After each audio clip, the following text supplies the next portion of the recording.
Mesdames et messieurs, bienvenue dans votre nouveau numéro Exclusivité. Et oui, Exclusivité est une émission où interviennent les invités pour vous donner de la voix en ce qui concerne l'actualité. L'actualité, bien évidemment, dans tous bords. Voilà, aujourd'hui, je reçois une très grande personnalité. Et oui, il est connu en République démocratique du Congo. Il est connu partout dans le monde.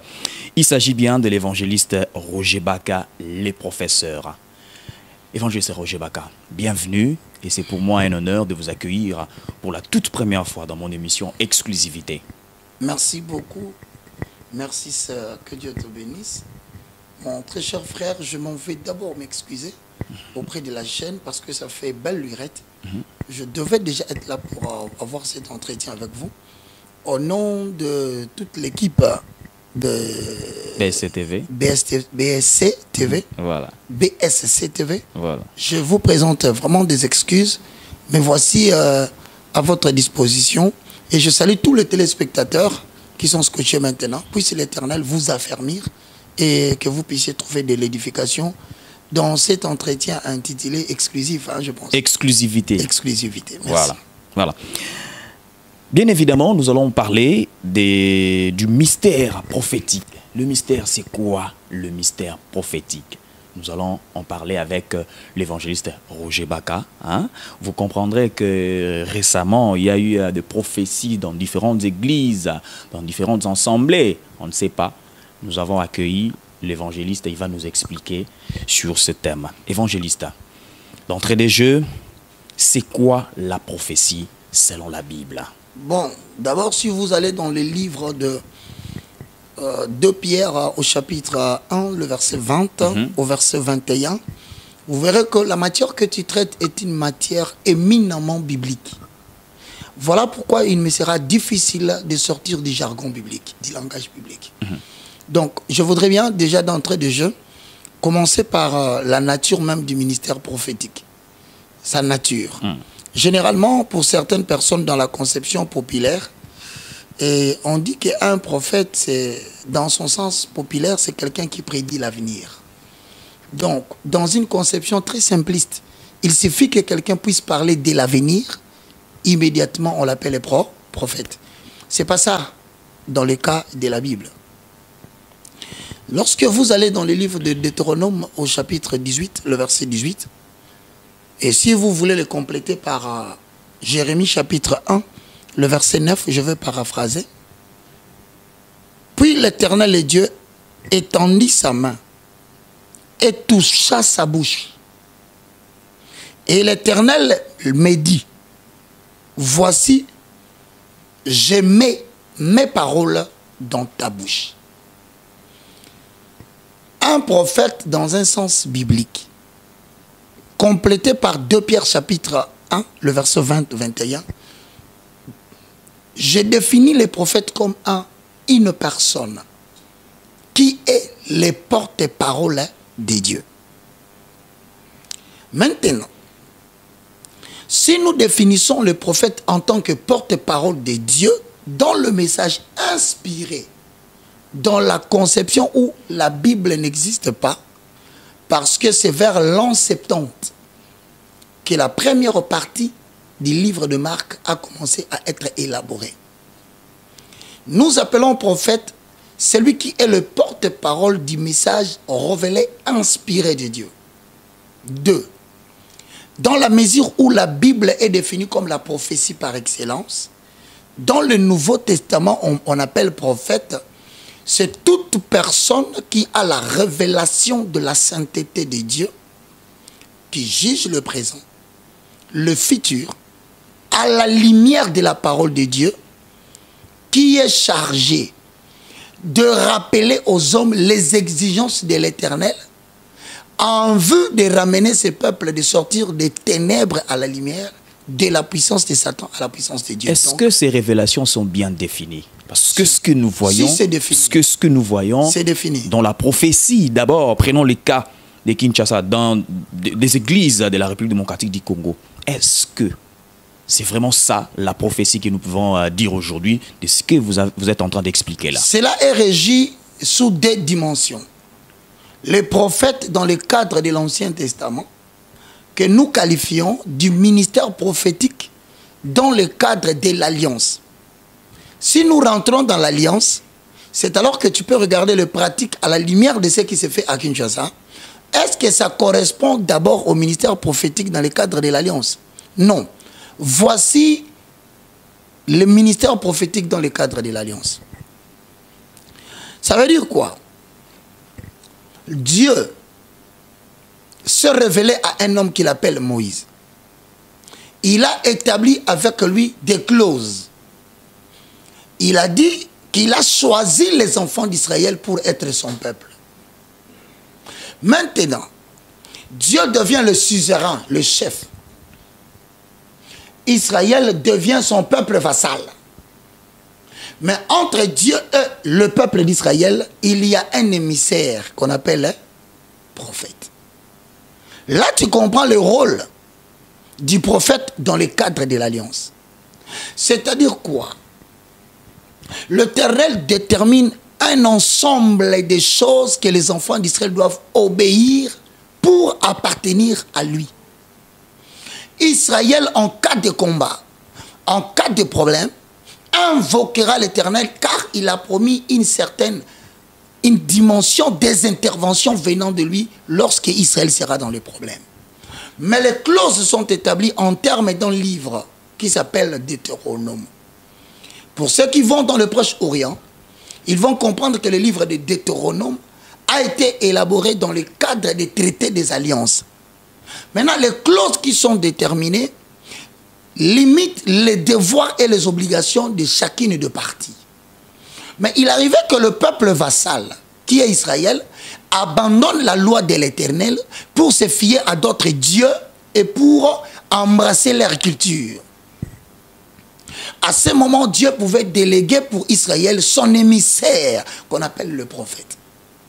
Il a rôle d'intenter le procès contre les enfants d'Israël en leur rappelant les traités ou les clauses qu'ils ont violées.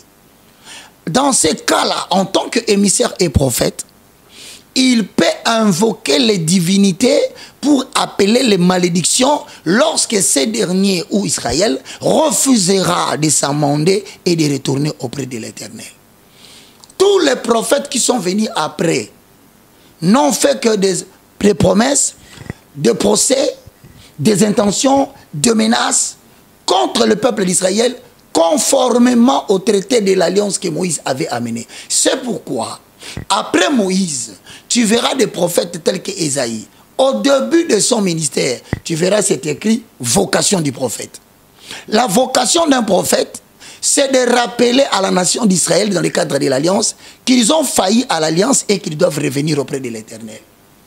Toute la loi de Moïse. Maintenant, c'est le cas. Est-ce que... Maintenant, la question est posée. Voilà. Prenons la question est posée. Est-ce que ce que nous voyons ici... Ce que nous voyons ici voilà. Maintenant. Je te laisse la question. Voilà. Parlons, soyons un peu pragmatiques de ce qui se passe.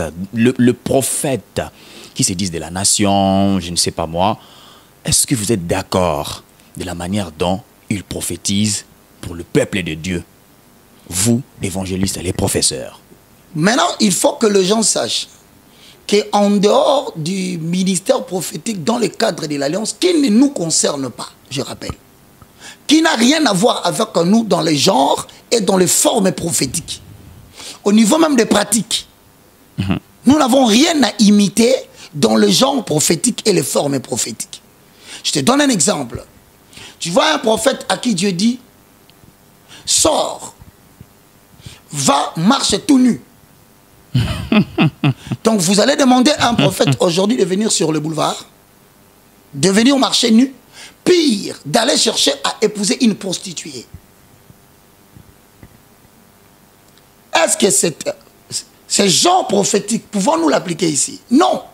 Parce que ça, ce sont des messages qui étaient symboliques. Ça cachait une certaine perception spirituelle. Une fois interprété, Dieu transmettait un message. Et donc, ce que nous voyons aujourd'hui, c'est aussi de même pratique. Non, c'est de l'abus prophétique. Parce que le genre et les formes prophétiques des cadres de l'alliance étaient une façon de Dieu de parler. Par exemple, tu vois un prophète qui vient enchaîner. Pourquoi il est enchaîné? C'est parce qu'il vient adresser un message d'enchaînement au roi qui veut aller en guerre contre le Philistin. Tu verras Jérémie qui sort. Il porte un bois au niveau de ses épaules. Il dit au roi, n'ose pas aller en guerre. Je vois que tu reviens enchaîné. Voilà pourquoi il se faisait enchaîner. Quand Dieu dit, Osée, va épouser une prostituée, c'est un message qu'il dit, il adviendra dans la suite des temps. J'abandonnerai la femme légitime pour m'attacher aux nations païennes qui est représentée par la femme prostituée. Peut-on dire qu'est-ce que nous voyons dans des réseaux sociaux avec nos prophètes? Pas du tout. Voilà, quelqu'un qui est dans un hôtel, voilà, vous êtes dans un... Voilà. Nous n'avons pas besoin d'imiter les genres et les formes prophétiques de l'Ancien Testament. Pourquoi? Parce que tout l'Ancien Testament prêche l'ombre des choses à venir et non l'exacte représentation des choses. C'est dans le livre de Hébreux qui est notre traité de l'Alliance, de la Nouvelle Alliance. C'est Hébreux 10.1. Car l'Ancien Testament prêche l'ombre des choses à venir. Donc si vous voulez imiter les pratiques des prophètes de l'Ancien Testament, vous allez dans l'ombre. Lorsque vous allez entrer dans les protocoles, vous verrez que le protocole néo-testamentaire ne nous permet pas d'imiter l'Ancien Testament parce que la représentation du ministère prophétique est venue en Jésus. Donc si nous devons imiter, c'est le ministère terrestre de Jésus que nous devons imiter, que nous devons prêcher, que nous devons enseigner. Évangéliste, et maintenant, si cette prophétie provient de Dieu, je suis en train de répéter. Voilà. Que l'imitation de l'Ancien Testament dans le genre et les formes ne nous intéresse pas. C'était de l'ombre qui transmettait un message par rapport à la relation entre Dieu et les enfants d'Israël. Point. Quant à nous, on parle du ministère prophétique, merci, dans le cadre néo-testamentaire. Maintenant, dans le cadre néo-testamentaire du Nouveau Testament, le ministère prophétique est répertorié dans Ephésiens 4, 11 à 12. C'est parmi les 5 ministères. Voilà. Mais regarde bien, tu verras qu'il est écrit dans Ephésiens 4, 11 à 12, il a fait aux uns comme apôtres, aux autres comme prophètes. Mais si tu vas dans 1 Corinthiens chapitre 12, le verset 28 au verset 29, la Bible dit, sont tous apôtres, sont tous prophètes, sont tous docteurs. On arrête. Et on dit, ah bah, il a donné aux uns les dons de secourir, les dons de gouverner, les dons d'opérer des miracles, les dons de parler diverses langues. Ça veut dire que la conception, dans le Nouveau Testament, un prophète n'est pas un prédiseur de l'avenir. Un prophète, c'est quelqu'un qui a la dimension de la prédication d'abord, ensuite la prédiction. Maintenant, si tu veux comparer les prophètes actuels... Voilà. Moi, je peux citer. Je définis. Voilà. La première des choses, il marche avec la dimension prédication christocentrée. C'est-à-dire, avant qu'il n'exerce la prédiction, avant qu'il ne commence à parler de l'avenir, il doit faire le constat de l'état des lieux à la lumière de la parole de Dieu en tant que prédicateur pour faire asseoir les fondements de Jésus-Christ. C'est d'abord quelqu'un qui est le porte-parole christocentré. Il est dans le livre de Marc, il est dans le livre de Matthieu, il est dans le livre de Luc, il est dans le livre de Jean. C'est l'évangile synoptique qui nous enseigne comment est-ce que Jésus-Christ a exercé son ministère terrestre. Ça doit être l'objet de sa prédication. Quelles étaient les œuvres de Jésus-Christ dans les 4 synoptiques? Il doit le prêcher. Quelle était la doctrine que Jésus a laissée imprégner dans la mémoire des évangélistes? Il doit les prêcher.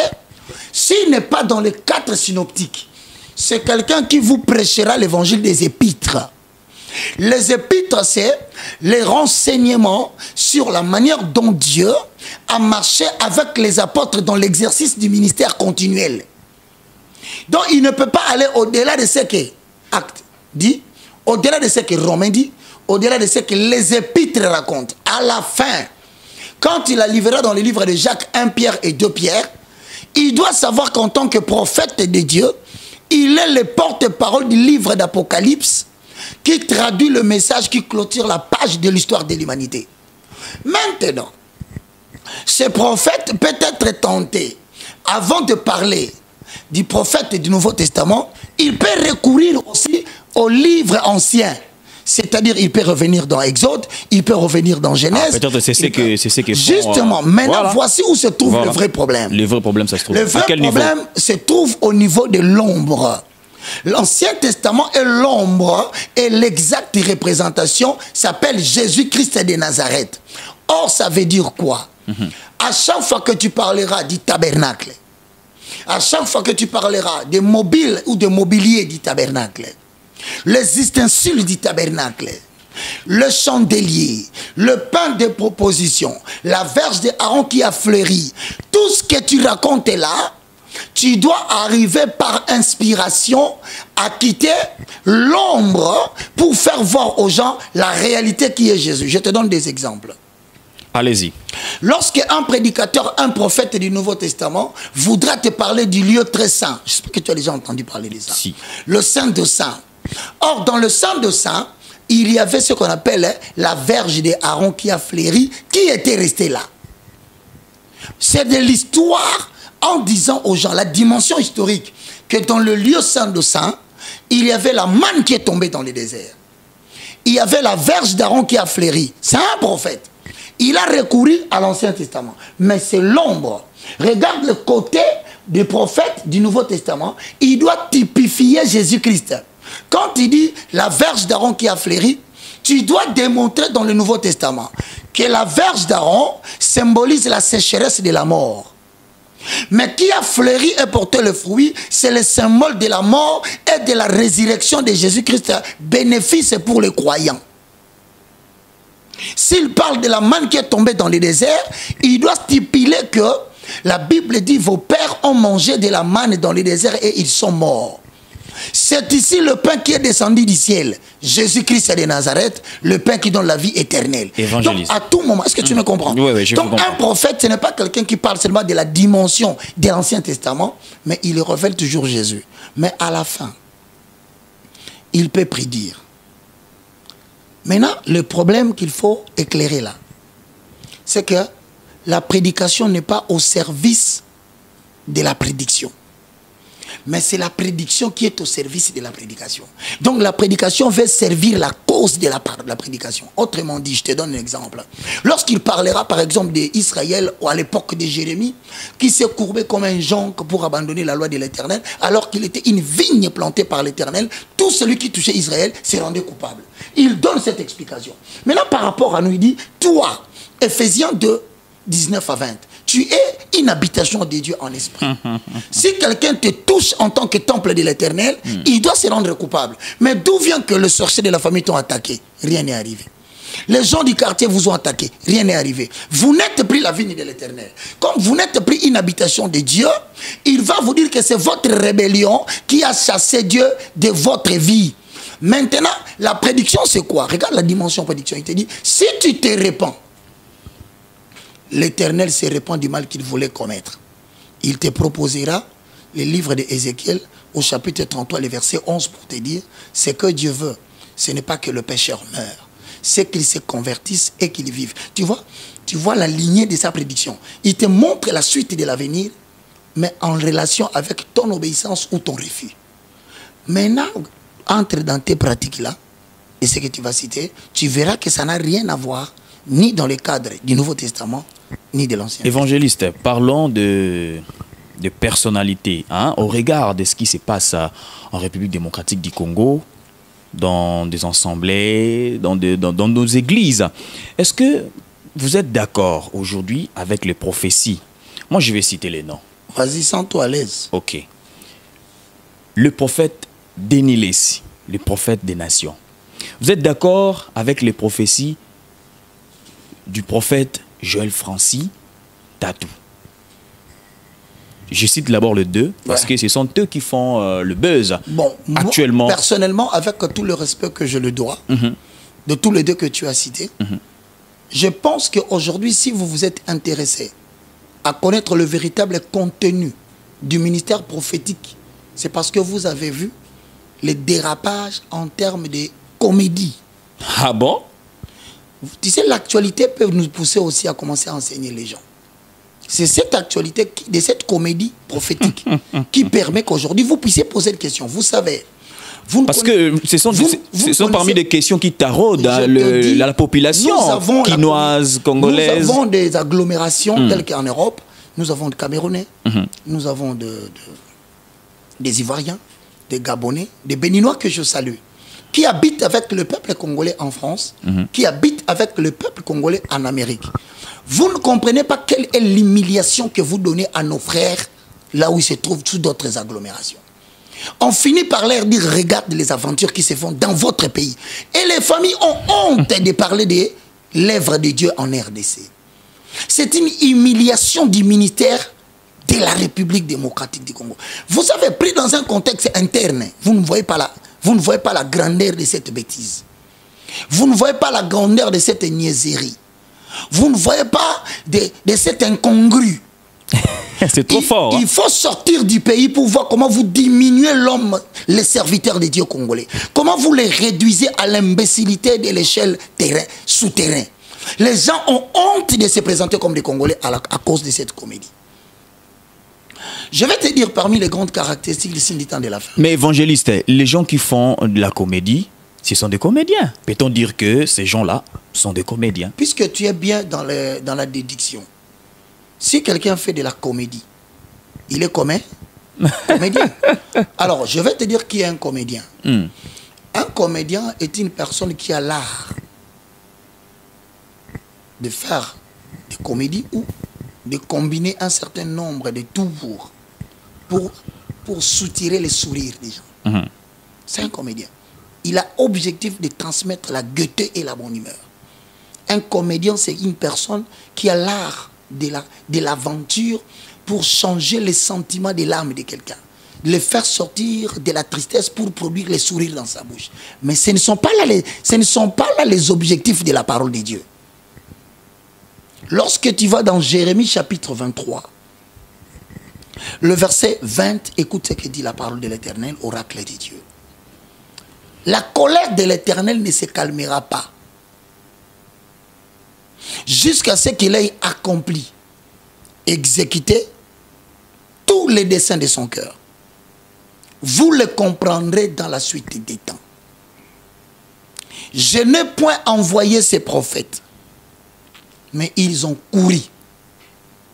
Je n'ai point parlé à ces prophètes, mais ils ont prophétisé. S'ils avaient assisté à mon conseil, voilà ce qu'ils devaient faire.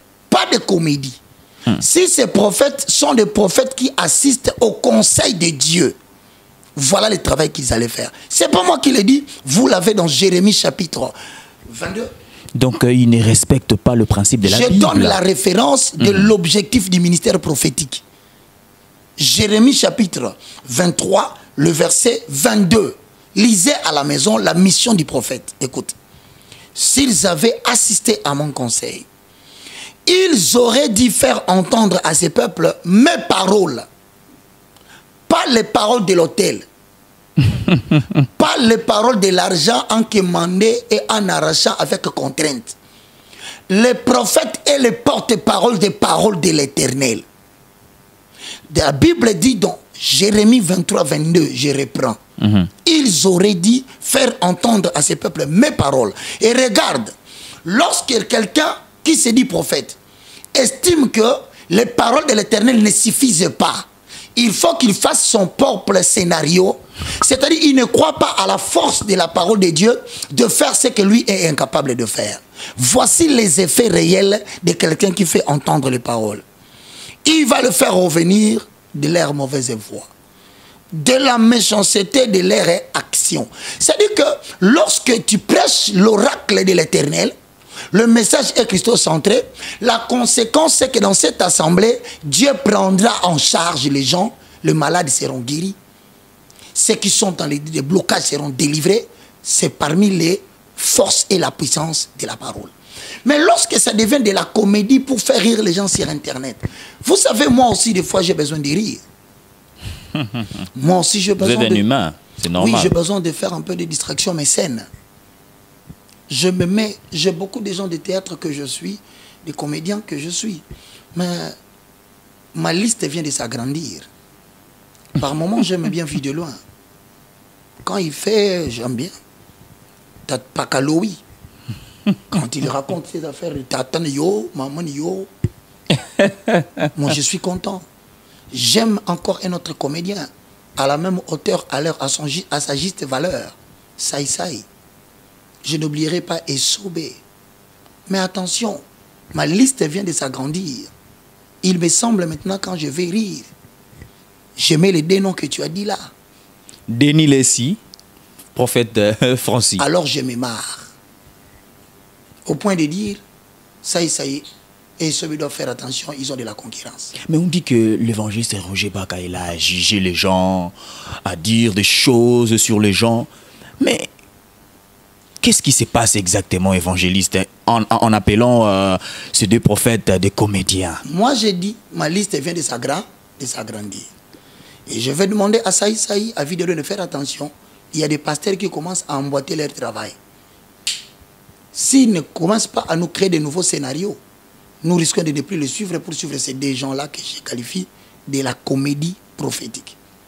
Quant à la question, Roger Baka juge les gens. Mon frère, quand un pasteur se met debout pour prêcher, il dit, ne fumez pas. Celui qui fume ira en enfer. Il a fait quoi? Il n'a pas jugé. Donc, quand ce sont les prédicateurs qui le font à la chair, ils ne jugent pas. En vertu de quoi vous demandez aux prostituées de se repentir? Laissez les prostituées faire ce qu'ils font. Pourquoi vous leur demandez de se repentir? Parce que vous leur dites que la prostitution, elle est mauvaise. Mais pourquoi vous les jugez? Pourquoi vous leur dites que c'est mauvais? C'est déjà un jugement de valeur. Pourquoi vous dites aux PD et aux lesbiennes d'arrêter de faire la lesbianie et l'homosexualité? Mais vous les jugez. Pourquoi vous les jugez? Vous dites que c'est mauvais. C'est un jugement. C'est pour dire, ce sont des gens mal intentionnés qui veulent tordre l'essence des Écritures. Mais je vais te démontrer clairement que la Bible nous autorise d'effectuer ces jugements.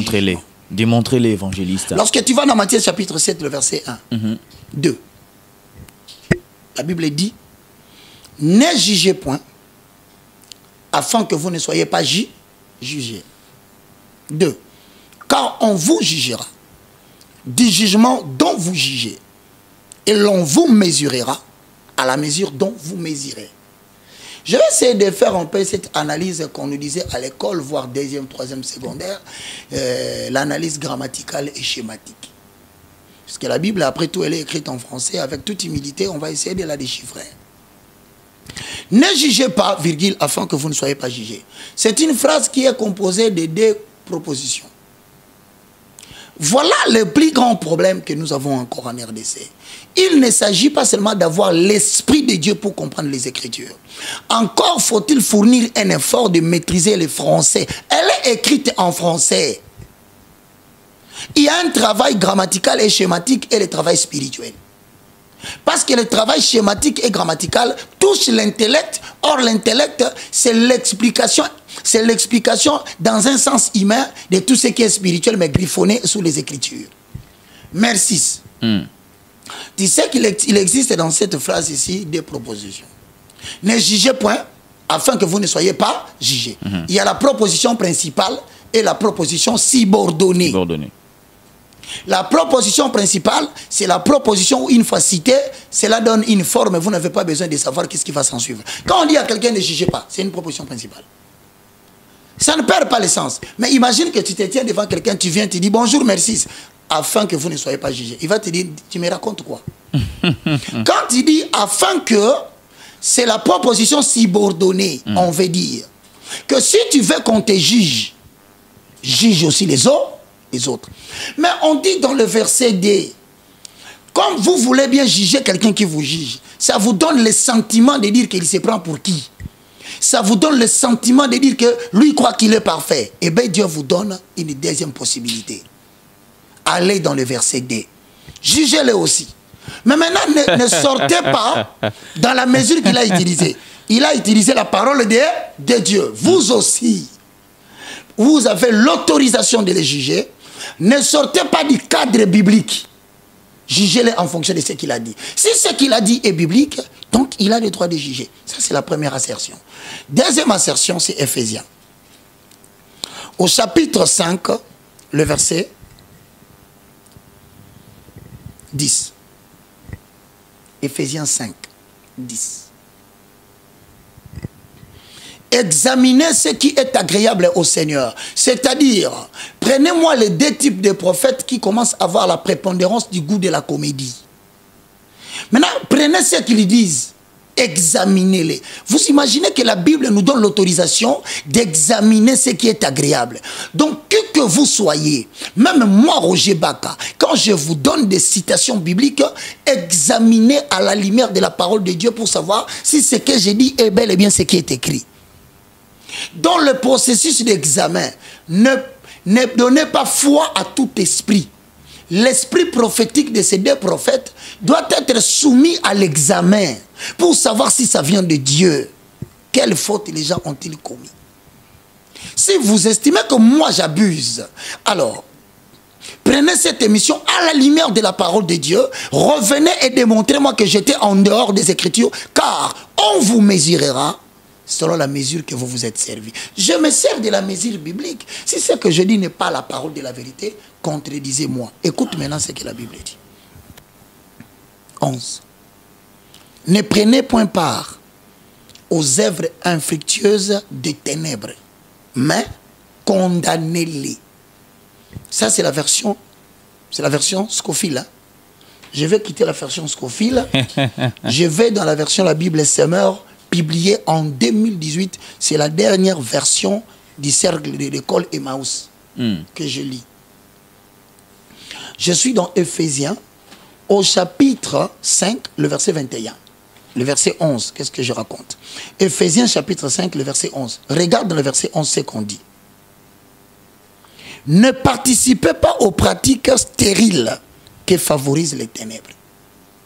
Donc vous voulez que quelqu'un qui se met debout, qui raconte des niaiseries, des comédies qui n'ont rien à voir avec la Bible, maintenant vous demandez aux chrétiens, et ceux qui veulent me condamner, ils ne savent pas qu'en me condamnant, ils sont condamnés par Dieu, parce que Dieu dit, en les écoutant, si vous ne condamnez pas ces choses-là, vous participez aux œuvres infructueuses des ténèbres. Mais écoute ce qu'on dit en bas. Cherchez-moi la version Semeur, hein, c'est lui qui est à la maison.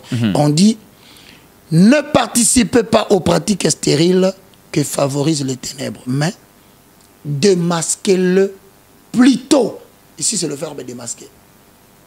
Ici, c'est le verbe condamner. Là, c'est le verbe démasquer. Donc, l'évangéliste est en train de démasquer.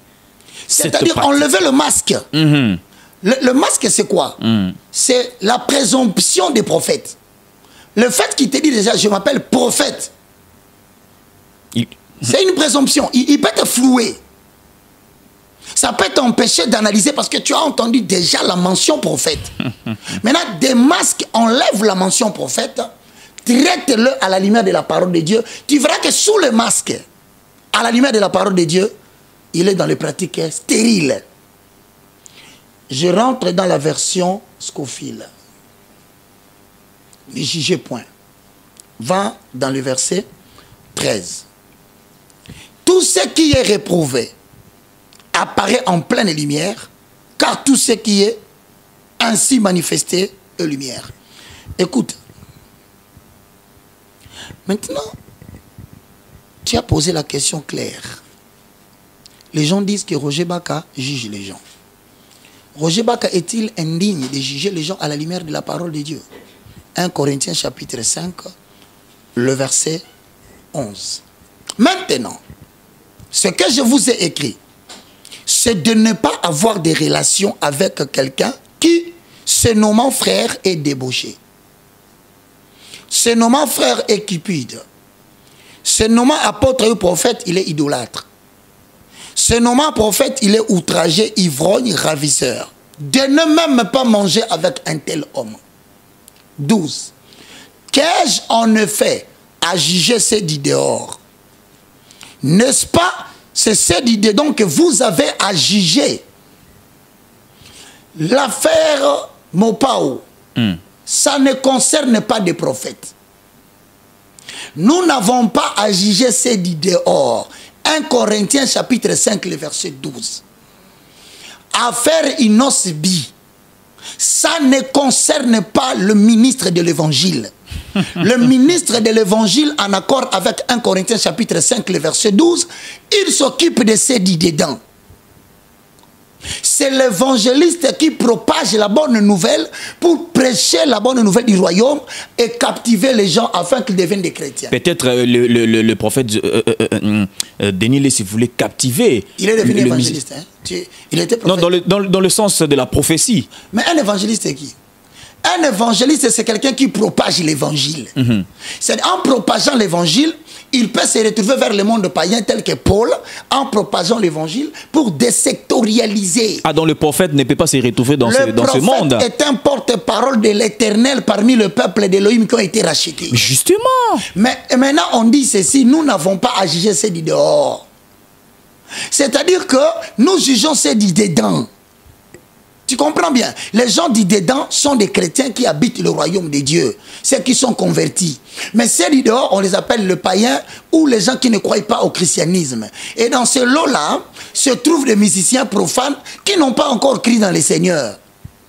Ceux-là, tu n'as pas le droit de les juger. Je reprends la référence. Merci, toi, tu comprends bien le français. 12. Qu'ai-je en effet à juger ceux du dehors? Qui sont ceux du dehors? Mais n'est-ce pas ceux du dedans que vous avez à juger? 13. Pour ce qui est du dehors, Dieu le juge. Mais vous qui êtes dedans, ôtez le méchant du milieu de vous. Voilà les mots que Dieu donne à cette comédie des prophètes. Des méchants qui sont parmi nous. Plusieurs faux prophètes sont entrés dans le monde. Ils font mouche et salissent la réputation des vrais prophètes de ces pays. Ils détruisent la réputation de la RDC en tant que nation d'aventure prophétique. Bon. 6. 1 Corinthiens. L'un d'entre vous, lorsqu'il a un différend avec un autre, c'est-à-dire les gens du dedans, les chrétiens, ose-t-il plaider devant les injustes, c'est-à-dire les magistrats, les avocats et les juges païens, et non devant le saint? Est-ce que vous n'avez pas des gens qui parlent de la parole de Dieu pour régler de vos problèmes à l'intérieur? Il n'y en a pas. Mais vous devriez les régler de l'intérieur. Pourquoi vous allez voir les injustes? 2. Ne savez-vous pas que les saints jugeront le monde?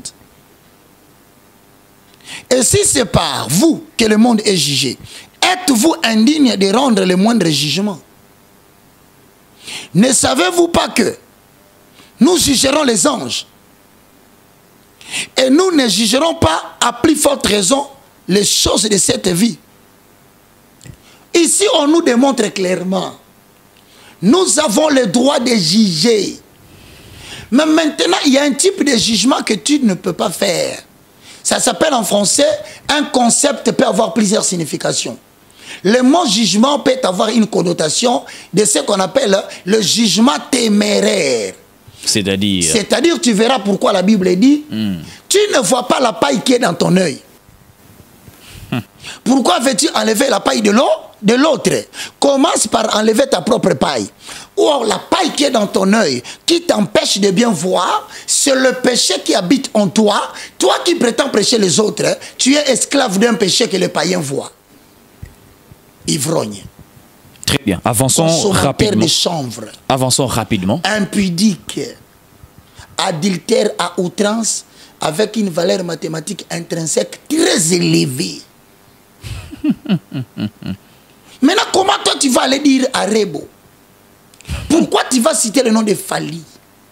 Laisse Fali tranquille faire son travail. Quand son heure sonnera, pas prédication ou avec prédication, il viendra répondre à l'appel de celui qui lui a donné le souffle de vie. Pourquoi tu t'occupes des gens du dehors? Tu reçois cette déontologie où? 2. 1 Corinthiens 14, le chapitre 2 au verset 4. Celui qui parle en langue ne parle pas aux hommes. Il parle à Dieu, personne ne l'écoute et c'est en esprit qu'il dit des mystères. Mais celui qui prophétise parle aux hommes. Il les édifie, il les console, il les exhorte. S'il faut que dans le lieu où la Bible dit, dans le palais de l'Éternel, tout s'écrit, gloire.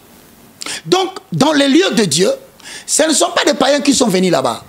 Ce sont des gens qui ont reçu Jésus comme Seigneur et Sauveur. Ils sont venus dans les assemblées où dit 2 ou 3 sont réunis à mon nom, je serai au milieu d'eux. Ce qui doit élever là, c'est la référence biblique qui dit que la parole de Christ habite en vous abondamment. Donc dans le milieu des chrétiens à l'église, c'est d'abord la parole de Christ qui a la prépondérance, l'oracle de l'Éternel, la volonté de Dieu, la pensée de l'Éternel. Dites-leur quand ils sont réunis, frères chrétiens, ne marchez pas comme autrefois lorsque vous étiez païens. Maintenant, vous êtes appelés la communauté des saints.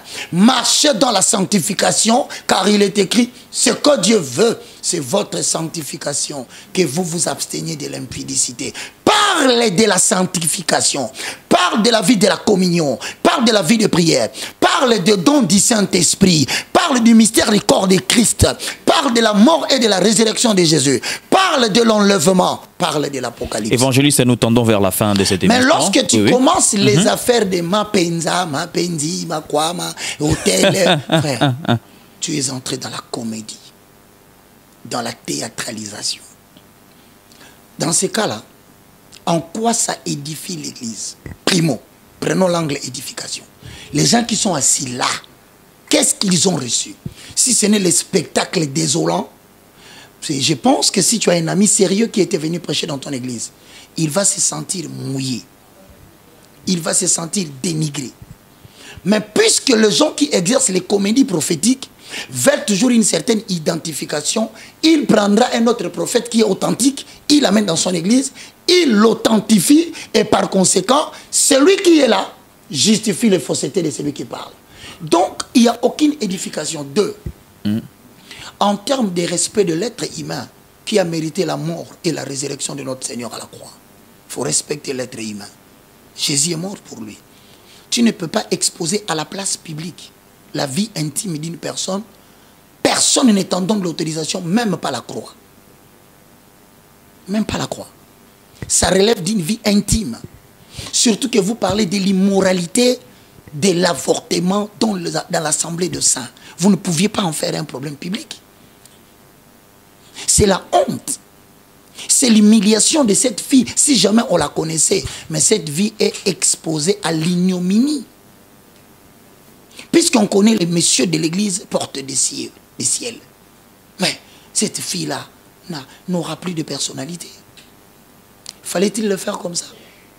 Il n'y avait pas moyen, ces numéros-là, d'appeler en cachette pour dire aux frères, viens, nous avons constaté ça et ça. Vous aurez respecté la dignité humaine et la déontologie du corps de Christ. Je suis désolé. Donc vous fustigez tous ces spectacles qui se déroulent. Et je continue à dire aujourd'hui, le peuple périt faute de connaissances. Nous avons des gens qui veulent bien faire des spectacles. Aujourd'hui, les gens se renvoient à la notion de 2 Timothée au chapitre 4, le verset 1 à 4. Je t'en conjure devant Dieu et devant Jésus-Christ, qui doit juger les vivants et les morts. Et au nom de son avènement et de son royaume, prêche la parole de Dieu. Insiste, en toute occasion, favorable ou non, reprend, censure, exhorte, avec une douceur et en instruisant. Car il viendra un temps où les hommes ne supporteront plus la saine doctrine, mais ayant la démangeaison d'écouter les choses qui leur plaisent, ils se donneront eux-mêmes toute une foule de docteurs, détourneront l'oreille de la vérité, se tourneront vers le fable. Mais toi, sois sobre en toutes choses, supporte les souffrances, remplis ton ministère. C'est ce que je suis en train de faire. Insulte ou pas insulte, je souffre.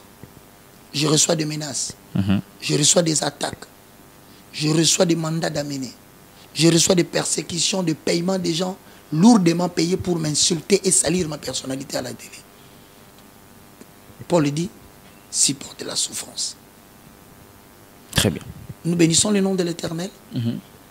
Je pense que nous aurons une deuxième partie s'agissant de cette thématique. Oui, nous avons plus parce que vous avez beaucoup à dire. Nous avons plus besoin que les gens apprennent. Que nous créons des endroits où les gens viendront apprendre la connaissance. Nous avons beaucoup de prédicateurs, mais trop peu d'enseignants. Le vrai problème du Congo, c'est ça. Voilà pourquoi je refusais de bâtir un temple ou une église. Ça fait 3 ans, 4 ans que je travaille sur l'université de la foi chrétienne. C'est l'université que j'ai créée, je suis à la 3e promotion. Cette université enseigne sur le fondement du christianisme. Ça permet à chacun de connaître quels sont les faits justificatifs de notre croyance. Le christianisme repose sur 4 socles. Si vous l'ignorez, vous ne connaîtrez rien du christianisme. Vous nous expliquez également vos différents livres. Le premier livre est là, c'est la découverte de ce que l'on est par rapport à Dieu. C'est ça. C'est le premier livre qui contient 2 socles. Ok. La découverte de ce que l'on est par rapport à Dieu, ça nous prend 3 mois de cours. Là, vous découvrez qui est l'homme par rapport à Dier. Et deuxièmement, quel est le don que j'ai pour que je puisse l'exercer sur la terre, pour servir le corps de Christ et réussir ma vie terrestre, pour que le Saint-Esprit me bénisse, car je me retrouve là où Dieu m'attend. Ça va prendre 3 ou 4 mois. Le deuxième livre, c'est la pensée, le troisième socle, la pensée élevée à la hauteur de Jésus-Christ et la loi de la planification. Ça te prend encore 4 mois, à peu près 8 mois. Ensuite, quand tu Toujours dans l'école de la foi. Exact. Quand tu termines, on te montre le risque de connaître ton don, mais on peut le voler parce que le voleur ne vient que pour dérober, détruire, tuer, ou changer même ton message, comme on en a fait de certains prophètes qui avaient bien commencé. Le diable, il a volé son message. Il a volé son enseignement. Il a volé la spécificité de son message. Il a ouvert la porte au buzz de YouTube. Voilà, il n'a plus de message. Il ne sait plus prêcher ce que Dieu l'avait envoyé. C'est la raison pour laquelle nous parlons du destin volé. Nous sommes sur Avenue Kimvula, 253. C'est à Bandal, à Doula, sur le rond-point Luputa, en face de l'école Maristella. Nous avons cours chaque mercredi, chaque samedi. Nous préparons une génération qui sera fondée sur la connaissance de la parole de Dieu. Congo ne manque pas de pasteurs. Congo ne manque pas de prophètes, des évangélistes, des docteurs, moins encore des prophètes. Ce qui manque au Congo, c'est Osée 4 et 6. Mon peuple périt parce qu'il lui manque la connaissance. À ceux qui voudront bien nous joindre, nous avons 2 numéros de téléphone parce que nous sommes au 3e socle. Ceux qui peuvent venir maintenant ne sont pas en retard. Le plus 243 90 79 66 785 est mon numéro de personnel WhatsApp. Le numéro le plus connu aussi. 09 98 82 0 0 0 4. Je dis que je ne prétends pas détenir Très bien. toute la science. Voilà. Mais je vous assure, mes frères, tout disciple complètement instruit, il sera comme son maître. Donc, il n'est pas mauvais de connaître à la hauteur de Jésus-Christ. Préparons la nouvelle génération. Parce qu'après chaque réveil, parce que ce que je fais, c'est la 3e vague de réveil. Sache qu'à tout moment que Dieu veut faire un réveil, il y a toujours des aînés qui ont compromis, qui ont détruit, qui ont renversé.